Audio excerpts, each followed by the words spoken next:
ఒక గ్రామంలో రాము అనే పిల్లవాడు ఉండేవాడు.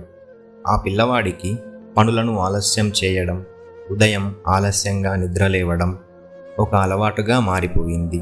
అతనికి ఏ పని చెప్పినా తర్వాత చూస్తాను, ఇంకా చాలా సమయం ఉందిలే అనే జవాబు మాత్రమే వచ్చేది. రాముకు చిన్నప్పటి నుండి ఎవరైనా తనకు బహుమతి ఇస్తే బాగుండు అనే ఆలోచన ఉండేది.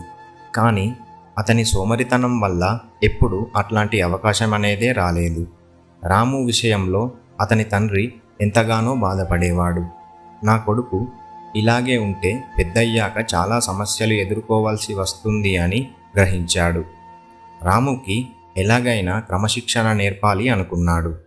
తన కొడుకుని పిలిచి ఇలా అన్నాడు.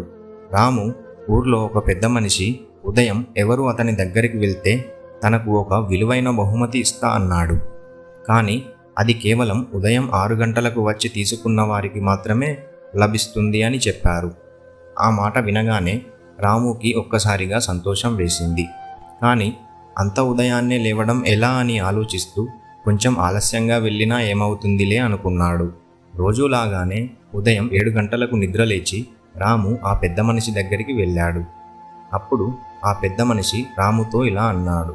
రాము, నేను చెప్పింది 6 గంటలకు రావాలని, కానీ నువ్వు 7 గంటలకు వచ్చావు.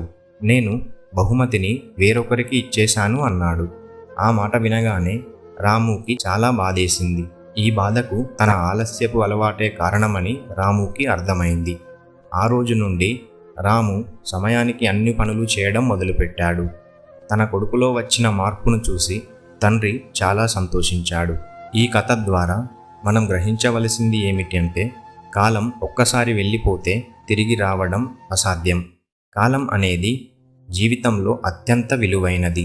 మనం పోగొట్టుకున్న ధనం తిరిగి సంపాదించుకోవచ్చు, కోల్పోయిన వస్తువులను మళ్ళీ పొందవచ్చు, కానీ గడిచిపోయిన సమయం మాత్రం తిరిగి రాదు. సమయాన్ని సద్వినియోగం చేసుకుంటేనే మనం విజయాన్ని సాధించగలం. ఆలస్యం అనేది జీవితంలో పతనానికి దారితీస్తుంది. అంటే పనులు సరైన సమయానికి చేయకుండా వాయిదా వేస్తూ పోతే జీవితంలో వెనుకబడిపోతాం.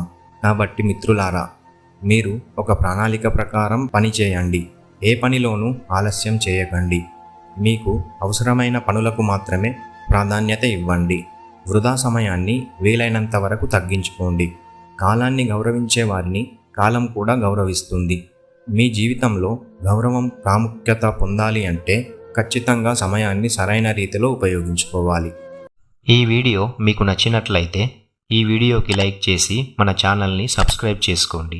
మరియు మీ ఫ్రెండ్స్ అండ్ ఫ్యామిలీతో ఈ వీడియోను షేర్ చేయండి.